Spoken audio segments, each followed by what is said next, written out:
Após o massacre dentro de uma escola em Suzano, em São Paulo, reacende a discussão sobre a segurança nas escolas públicas da macro-região. Os casos de violência dentro dos colégios são acompanhados pelo Ministério Público, que analisa essa situação preocupante. Um país marcado pela dor de um duro massacre.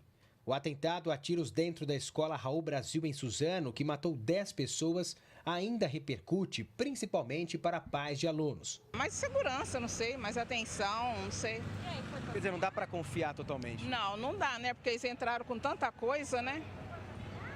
Com arco e flecha, né? Você educa em casa, mas a escola tem que ver briga, eles não podem aceitar briga, bullying, eu sou contra porque é uma violência psíquica. O que aconteceu em Suzano agora levanta discussão sobre a segurança em escolas de todo o país.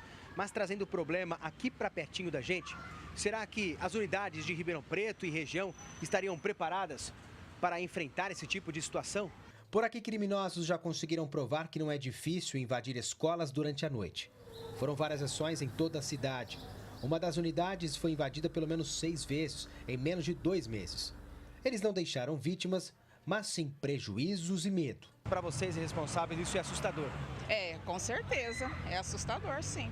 Essa situação vem sendo analisada pelo Ministério Público, que avalia o estado de segurança como crítico e preocupante. Nós temos cobrado junto à Prefeitura Municipal uma série de medidas, inclusive a contratação de profissionais de vigias particulares, o aumento no número do quadro de guardas municipais, também a colocação de equipamentos de vigilância eletrônica, que com certeza colaboram para o monitoramento e para a redução desses índices de criminalidade, tentando atuar de uma forma preventiva.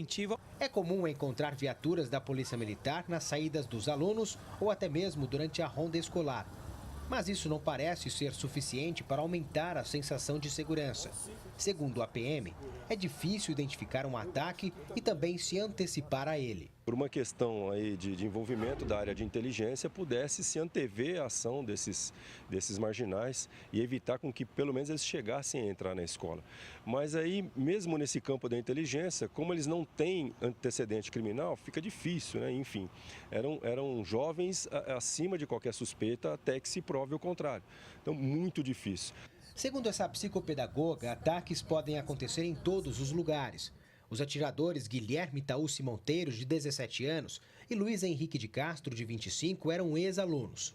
Conheciam a rotina da escola e planejaram a ação dias antes. Ainda não se sabe o que motivou o ataque. O que levou a essa situação, eu diria para você, de concreto, não existe uma resposta, mas existem várias. Ou seja, são vários os fatores que influenciaram essa atitude extrema. A presença dos pais e o diálogo podem ajudar. A percepção de algo estranho costuma partir de dentro de casa ou de quem está próximo. Elas apresentam uma mudança de comportamento, uma mudança no humor, uma agressividade que antes não tinha, ou até o contrário, um fechamento, um isolamento. É óbvio que qualquer informação que um familiar tiver, um amigo, alguém que porventura frequente essas páginas sociais, dessas pessoas que porventura possam, de alguma maneira, estar planejando alguma coisa, algum mal ao cidadão ou à sociedade, que leve essa informação pelo menos a 190. Rafael Aguiar para o Jornal da Clube. O governo do estado informou que os procedimentos de segurança em todas as 5.300 escolas serão revisados e está em estudo um projeto para reforço de proteção das unidades de ensino mais vulneráveis. Agregando valor às comunidades e integrando ao vivo a macro-região, formando opinião. Em Ribeirão Preto está a secretária da Educação, Luciana Andrade Rodrigues. Em São Carlos, o secretário da Educação, Nino Mengatti. Em Araraquara, a psicopedagoga e analista de comportamento, Miriam de Oliveira. E em Franca, o secretário da Educação, Edgar Ajax. Vamos começar aqui por Ribeirão Preto. Secretária Luciana Andrade, boa tarde à senhora. E uma das preocupações, acho que os pais estão tendo, depois de tudo aquilo que a gente viu nesta semana, é quanto à segurança e quanto à catraca eletrônica. Tem ou não tem? Funciona ou não funciona nas escolas de Ribeirão Preto? Mais uma vez, boa tarde. Boa tarde. Sim, temos as catracas, mas elas não estão em uso. Até pela história recente de Ribeirão Preto, essas catracas não estão sendo usadas, porém a rede municipal conta com um grupo ainda externo que nos ajuda na parte de segurança. Estamos buscando a questão do monitoramento, já foi visto o monitoramento para que a gente faça a parte de prevenção e ajudando essas escolas a ter um controle maior da segurança das unidades. Que monitoramento a senhora está tentando passar para os pais? Como vai ser feito isso? Como é que isso pode ser trabalhado? De que maneira as escolas vão ficar atentas a este monitoramento para evitar gente estranha dentro da escola? Esse monitoramento ele vai ser feito, é uma contratação de empresas que farão o monitoramento da unidade escolar, mas eu acredito também que para que a gente possa discutir essa temática da segurança nas unidades escolares, o que foi dito anteriormente é fundamental. A proximidade da escola, da educação com as famílias, para que juntos possamos discutir o que acontece com o nosso aluno, que é o filho, né? O que é que está sendo observado, para que a gente possa tomar atitudes antes, se antecipar, nos juntarmos a grupos que têm esse olhar, essa percepção, essa expertise de perceber crianças que estão muito quietas, adolescentes, né? E eu acho que um ponto fundamental que eu acho que nós temos que tocar, a presença também da tecnologia que auxiliou o que aconteceu em Suzano. Vou agora até São Carlos, Nino Mengatti, secretário da Educação. Secretário, aí em São Carlos também problemas e preocupação. E uma política de segurança para as escolas. Que segurança é essa? Que política é essa? Boa tarde ao senhor. Boa tarde, Roberto Ribeiro. Boa tarde ao Edgar de Franca, a Luciana de Ribeirão e a Miriam de Oliveira. Eu quero deixar aqui o meu repúdio também e a minha tristeza pelo que aconteceu em Suzano, a minha indignação e minha solidariedade às famílias, aos jovens e aos profissionais.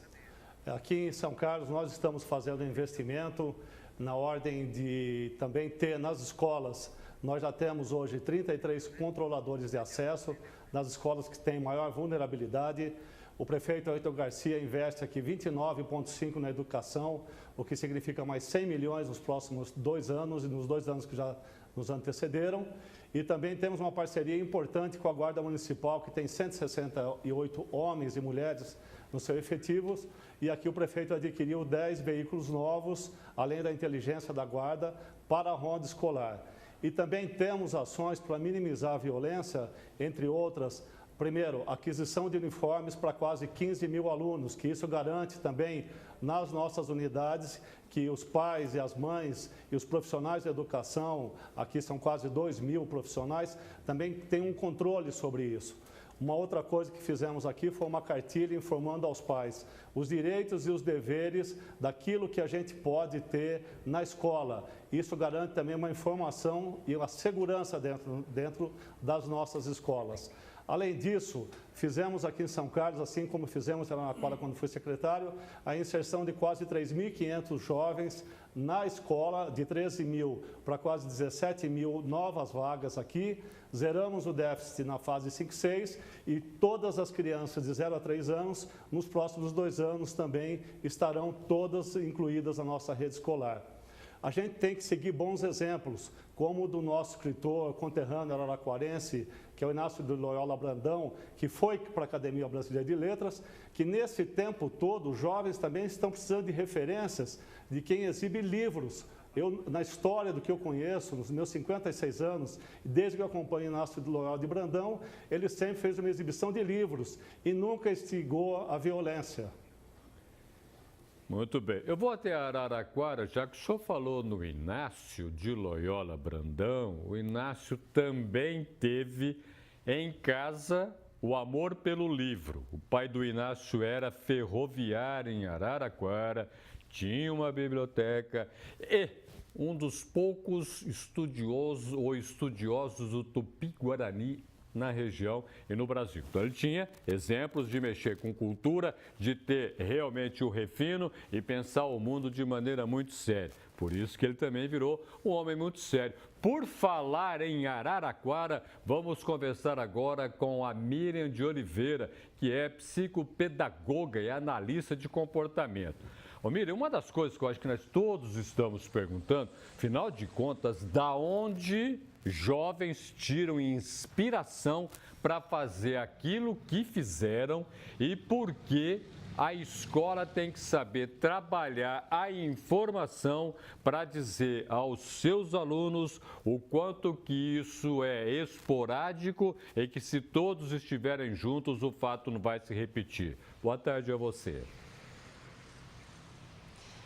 Boa tarde a todos. Bom, em primeiro lugar, é importante a gente reconhecer e saber que o que aconteceu, na verdade, é uma mistura de fatores, né? O jovem lá, o adolescente, tinha uma família patológica, né? Problemática. A escola talvez não tenha olhado para esse aluno com a devida atenção. E aí, por infelicidade, ele se uniu a outro que provavelmente também tinha algum problema e que agora a gente nunca vai saber, porque infelizmente ele se foi. Mas o que a escola precisa fazer é ter esse olhar mais direcionado para o aluno, principalmente esses que têm esses problemas comportamentais. Esses alunos mais agressivos, ou que tendem a se isolar, ou que aprendem assim, manipulam os outros, oprimem os outros. Então, é importante que a escola tenha esse olhar bem direcionado e que chame essas famílias para conversar, que procure orientação, ajuda para esse aluno e, se possível, também para essas famílias, porque muitas vezes a família é o problema. Tem toda a razão. Deixa eu ir à Franca agora, Edgar Ajax, ele que é secretário da Educação. Edgar, é muito claro que tudo aquilo que aconteceu nesta semana trouxe muita preocupação, mas essa preocupação já deveria ter acolhido ultimamente cada profissional de educação, diretor, professor, pedagogo, enfim, por aí afora.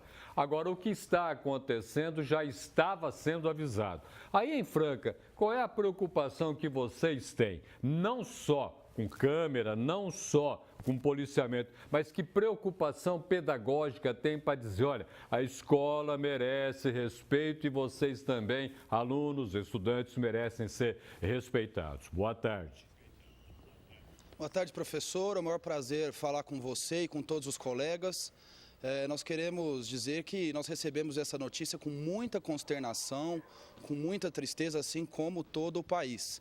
Franca tem altos índices de aprovação, de qualidade de ensino. Os nossos alunos são muito bem formados em termos de conteúdo, né?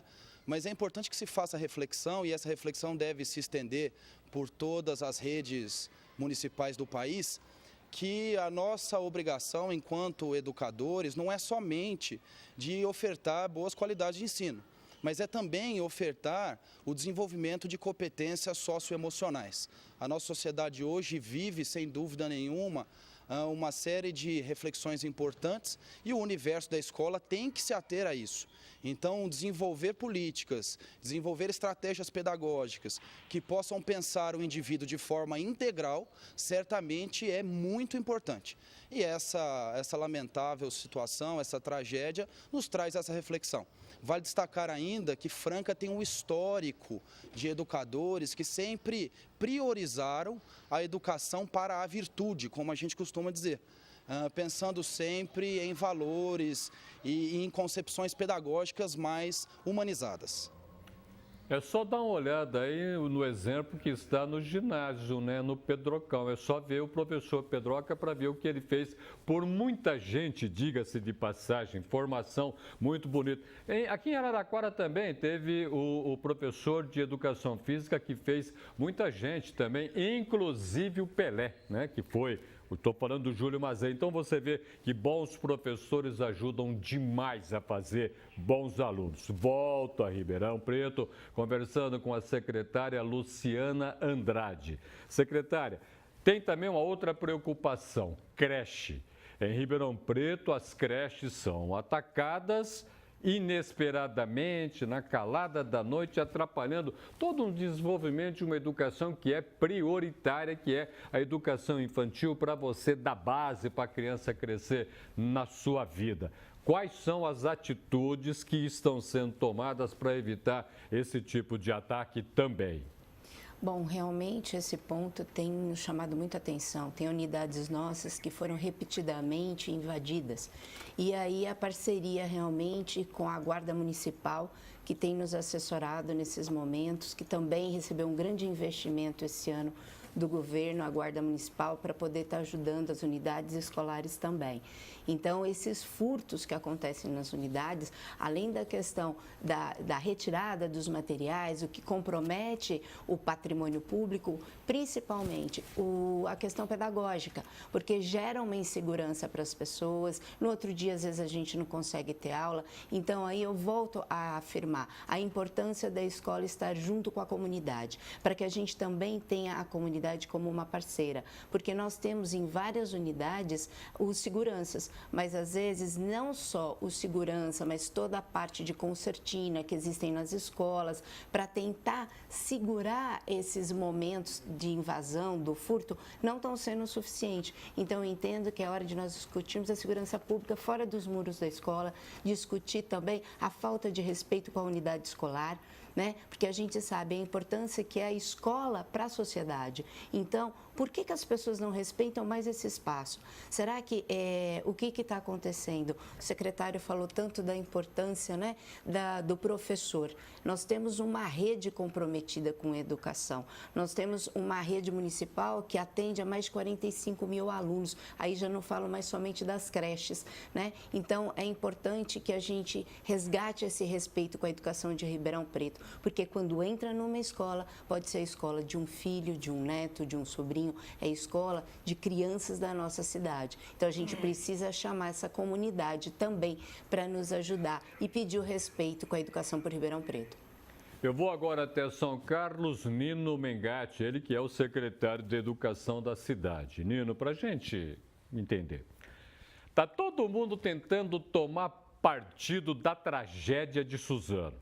Uma hora seta à esquerda, uma hora seta à direita, proposta nada, a não ser, repito, tomar partido para o seu lado. Me defendo aqui, você me ataca ali e as crianças nossas neste meio tudo, ou nesse meio todo. Você, como secretário de Educação, tem alguma ideia para a gente mudar essa seta à esquerda ou à direita e levar a sério a educação?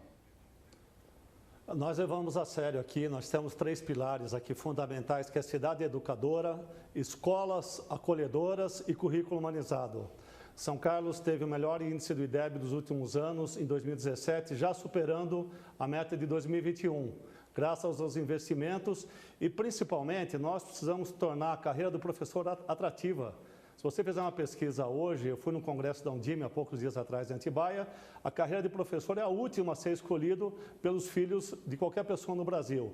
Então, nós temos, primeiro, que agradecer aos profissionais e incentivar a carreira. Aqui nós temos a 3ª rede do país em número de mestrandos e doutorados. Segundo, escola acolhedora, trazer a família. Aqui nós temos a festa da família, nós temos as pessoas integrando dentro da educação. E o 3º pressuposto nosso, que é o currículo humanizado, a formação dos professores, que é fundamental. Nós inauguramos um centro de formação junto com o prefeito Ayrton Garcia. Os professores lá têm a formação, como ver a questão do bullying.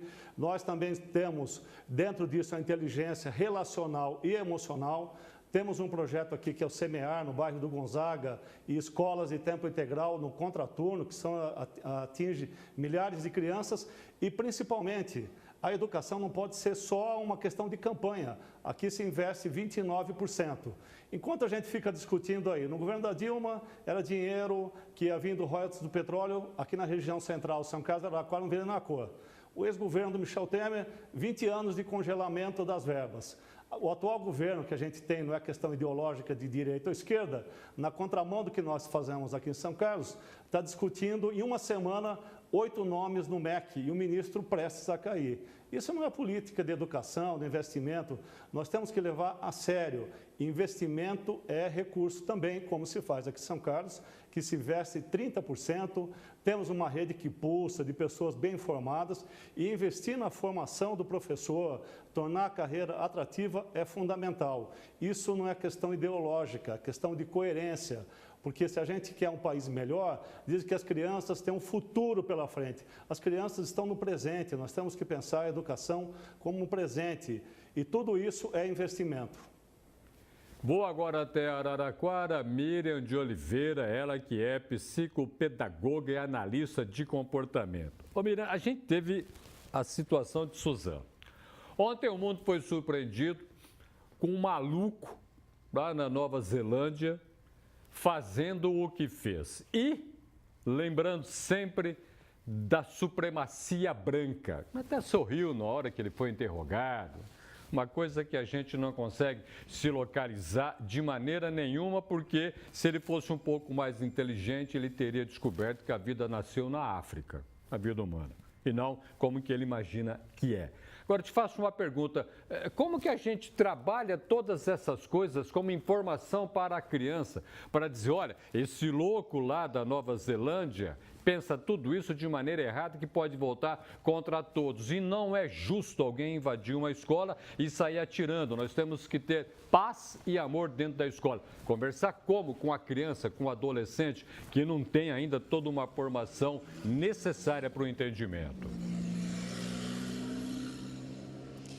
Bom, em primeiro lugar, o que a gente precisa lembrar é que precisa ser trabalhado a empatia, né? A gente ter compaixão pelo outro, pelos seres da natureza. Então, isso começa na infância, quando você começa a ensinar para a criança que precisa respeitar as plantas, respeitar os animais, respeitar os coleguinhas. Quer dizer, esse é um processo de empatia que vai sendo construído. E isso, com certeza, se isso for bem trabalhado na infância, a criança acaba levando para a adolescência.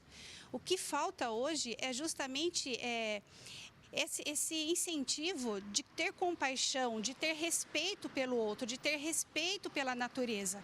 E nesse ponto os pais estão errando bastante porque eles estão muito permissivos. A gente encontra hoje grandes problemas porque os pais ou eles são digitalmente distraídos, quer dizer, eles estão negligenciando a criança porque eles estão conectados, infelizmente, ou nós temos aqueles pais permissivos demais. E esses pais permissivos não colocam essas situações para a criança porque eles não querem que a criança se frustre. E aí o que acontece com uma criança que não é frustrada? Essa criança não está preparada para conviver socialmente. Então a gente tem que pensar que nós precisamos preparar as nossas crianças e os nossos adolescentes para viverem em sociedade. E é algo que não está acontecendo para muitas famílias. Então a gente tem que refletir muito sobre isso. Eu acho interessantíssimo que os secretários se preocupem com a segurança, que eles pensem, sim, em mecanismos para proteger a escola, para garantir a segurança da escola. Mas, veja, isso são medidas paliativas, né? O principal mesmo, como é que a gente trabalha contra a agressividade? Ensinando o respeito, ensinando o amor, ensinando a empatia, a compaixão. É assim que a gente ensina, dando exemplos. É assim que a gente constrói um ser humano, um cidadão consciente. Eu vou a Franca agora, Edgar Ajax, ele que é secretário da Educação. Edgar, a educação, para evitar todos os atropelos que nós vimos nessa semana, até tempos atrás, precisa de dinheiro, precisa de pedagogia, precisa da boa vontade de todos nós? Precisa do quê? Professor, precisa de tudo isso e muito mais. Na verdade, são desafios muito complexos que nós vivemos na vida cotidiana, né, na sociedade atual, e é preciso que haja uma integração entre as políticas públicas também. Não basta somente apontar as necessidades ou os desafios da educação. É necessário que outras políticas públicas se mobilizem e possam trocar informações e expertise com a educação. Por exemplo, A política pública de segurança, a Secretaria de Segurança, tem que estar entrelaçada com a Secretaria de Educação para que possa somar esforços e proteger os nossos alunos. E da mesma forma, a política pública da assistência social e as mais diversas áreas do conhecimento devem se unir em um esforço único, né, de proteção, mas acima de tudo, de progresso e humanização para a nossa sociedade. Integraram a macro-região na edição deste sábado do Jornal da Clube.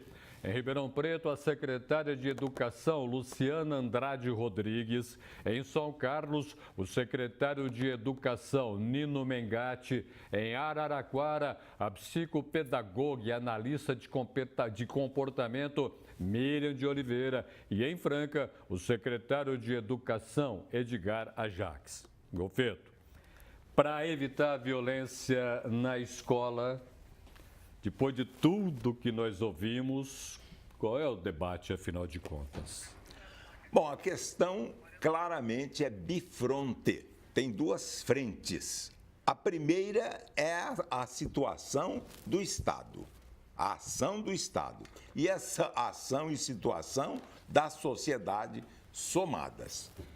Sociologia é a crítica da política, enquanto história é a psicanálise da sociedade.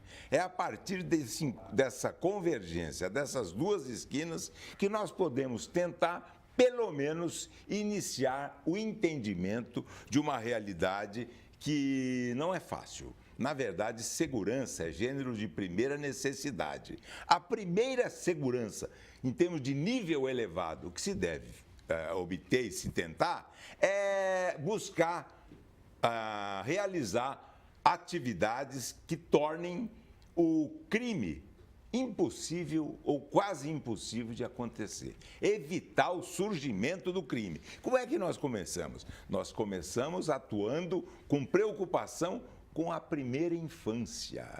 A criança é o pai do homem. O homem é a criança que ele foi. Não é só freudiano, não, Roberto. A verdade é uma realidade que todos nós conhecemos. O que nós fomos na infância e o que nós somos agora. As pessoas adultas e outras também virão na sua tentativa de buscar o entendimento desta realidade. Para vencer na vida, é preciso, aliás, vencer na vida é a certeza de que nós realizamos os nossos sonhos. Existe um livro, já se falou em livro, você falou em livro, muito oportuno, o livro nos torna livres de preconceitos, de partir, de submeter as ideias erradamente às ideologias. É o contrário. As ideologias que devem se submeter às ideias. Toda escola é uma instituição que faz seguidores. Não apenas as escolas onde se frequenta, mas a escola romântica, a escola que se estuda na literatura, nas ciências de uma maneira geral e na própria história, que é a área do conhecimento humano, que tem como ponto de iniciativa a ordenada denominada tempo passado. A abscissa, geografia.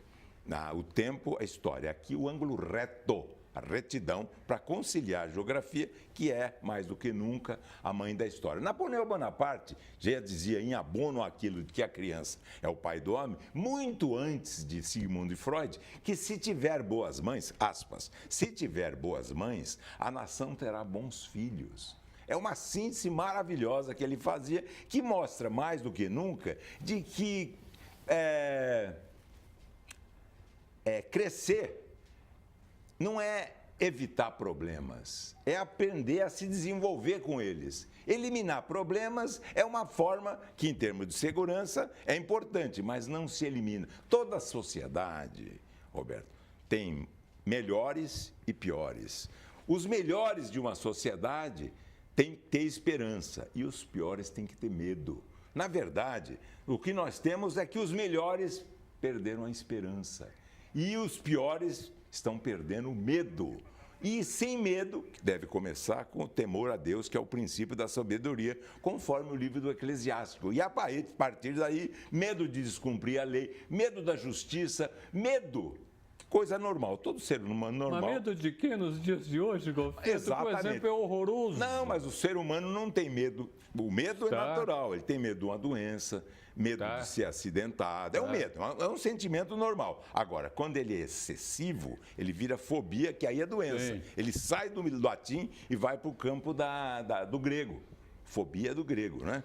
Agora, quando ele atua no sentido normal, é preciso que ele entenda que ele é a matéria-prima também que se pode fazer um covarde. O medo em excesso também nos torna covarde. E, na realidade, o que nós temos que, com melhores e piores, nós temos que ver a tragédia de Suzano aprendendo com ele.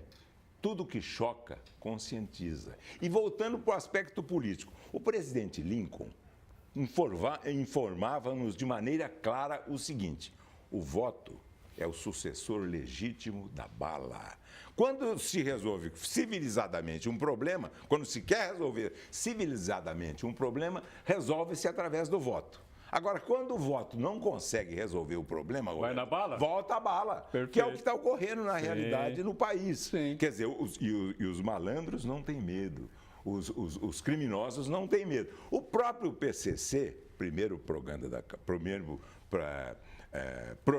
Programa da Capital, ele surgiu como um partido político, primeiro partido da capital. E ele queria, como todo crime no mundo inteiro, quando ele é organizado, ele quer chegar ao Estado. E chegando ao Estado, ele quer chegar ao poder. E é esse aqui o caso que nós devemos entender, procurando cortar, cerce os problemas no sentido de fazermos com a realidade o seguinte: aprender a crescer com os problemas. Muitíssimo obrigado pela sua presença no Jornal da Clube. Eu que agradeço, Roberto. Bom domingo para você. A você também, muito obrigado. Muito obrigado.